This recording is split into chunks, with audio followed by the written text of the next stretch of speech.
সারাটা দিন কাম করিয়া সুর কিলা পালা রাখতাম রে ভাই, গরুর ভিতরে আইয়া যে সময় রান্দা বাড়া আরম্ভ করি, নিজে রান্দা বাড়া করি, গরুর গিরনি নাই, গরুর সঙ্গের সাথী নাই। আর ও ভাই সাব হল, তোমরা তো বাংলাদেশও আসরে ভাই হল, আটটা দিন গুরু আটটা দিরা বন্ধু বান্ধব রে লইয়া বেড়াইরা রাই চইলে গর গিয়া খের বউ আসন, খের মা আসন, খের বইনা আসন, সব রান্দা রেডি রাখরা।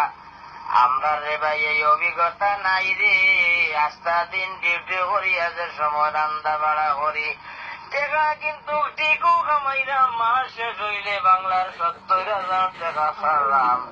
কিন্তু রে ভাইয়ান যে বাংলাদেশের যে মা বাপ ভাই বিরাট দোয়ার কি একনার যে সুখ শান্তিটা মিলে রে, এই টেকার মাঝে কিন্তু এই শান্তিটা পাওয়া যায় না।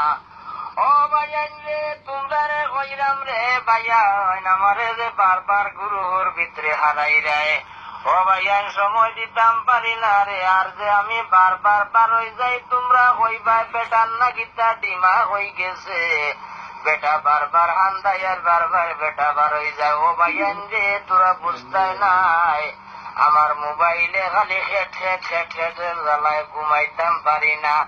ও ভাই যাব হল, তোমরা রে বারবার হইরাম রে ভাই হল, তোমরা রে যে সময় আমি হাঞ্জা হয়ে গেব, আমি বার হয়ে যাবো, পরের দিন যেমন 1 ঘন্টা 1.5 ঘন্টার লাগে আমার হারাওতে আমি সময় দিমু রে ভাইয়াই।